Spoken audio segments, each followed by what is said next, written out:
to the primary classroom. Here we have one of my favorite rooms of all time.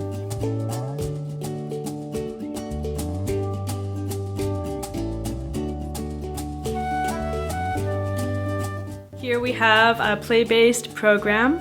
We work very hard to cultivate imaginative faculties, social emotional resilience, and community development is a very huge part of what we do here. So here we have some of our materials that the children play with. Usually this room would be full of joy and laughter, so just imagine that and children playing all around. Here we have some natural blocks that the children can use to build gnome houses with. Gnomes are very popular in our classroom here. Living everywhere, the whole natural world is full of magic, and we work really hard to keep it that way for them, to help instill understandings of sacredness and of interconnectedness. Our gnomes live on the nature table. This nature table is one of the main tools we use to really help the children to regulate their emotional sense, to help them to feel connected to the earth. The nature table still reflects what's happening in the natural world. So we have a basket of eggs over here next to Wally and Dolly. We have all of these little gnomes here. The children actually learn how to sew these gnomes themselves. And we have these beautiful natural items, and children can also bring in magic from their own adventures and add those to the nature table as well. Over here we have our driftwood. It infuses the play with so much imagination. I love teaching 6-year-olds because their imagination starts to wake up in such big ways. And you can tell when imagination wakes up, first of all, because they'll start to take open-ended toys like this, and it could become anything. This could be a volcano. This could be a shark in the water. This, I don't know, this could probably be a squid, right? Especially with my class right now, they love squids. Anything at all. It could be a bowl to hold food in. So when we have these open-ended toys, we're teaching children to have cognitive flexibility. We're teaching them to be able to hold worlds in their own mind. What will start to happen from these open-ended toys, they'll start to have play where they don't need any props at all. Where they'll have these elaborate plots with each other, and they'll all be these different characters, and they'll have these different tools, and everything will just be imaginative. And that's one of my favorite transitions to see in the play here in primary.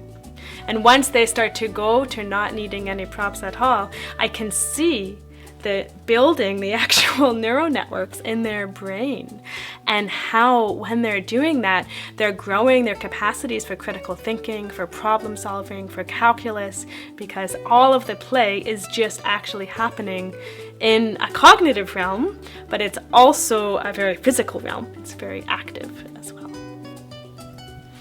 And here we have our housekeeping area, where children often make many meals a day. I get to eat all the time during playtime in primary. Currently, as we can see, they're about to have breakfast.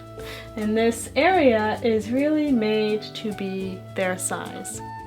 And it's so important for them to be able to have a table and chair and little cooking area that is just the right size for them. A counter that's the right height for them to chop vegetables on, and what have you. So here in the loft we have our snake friends, in case the children want to cozy up with some lovely cuddly snakes, all hand knitted. We have 2 doll houses for the children to play with, and many fun little dollhouse toys to go inside there. And we have a little reading corner. So I try as much as possible to keep this area calm. Of course, what it often turns into is a giant fort with sheets all around, and children have a lot of fun up here.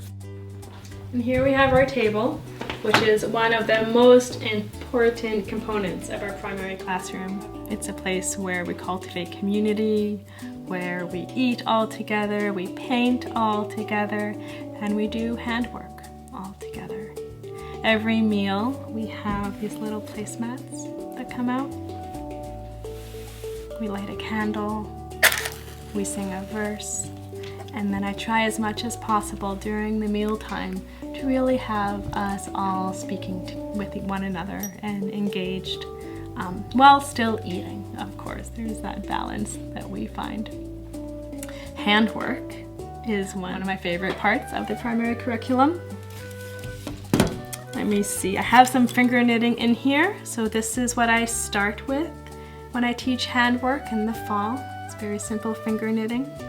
We go from finger knitting to whole hand knitting. And then from that, after solstice in January, I start teaching sewing. And as you saw on the nature table, those little gnomes, each child actually gets to make their own gnome. Next to me is also our bookshelf. I try as much as possible to have books that really reflect the diversity of human experience. Not only do I want the children in my class to feel seen on the bookshelf, but I also want them to be exposed to other realities and other cultures that are not their own. Also books that are infused with magic. It's really important to me that children are able to access magic in all of these forms, including the written form. Thank you so much for joining us.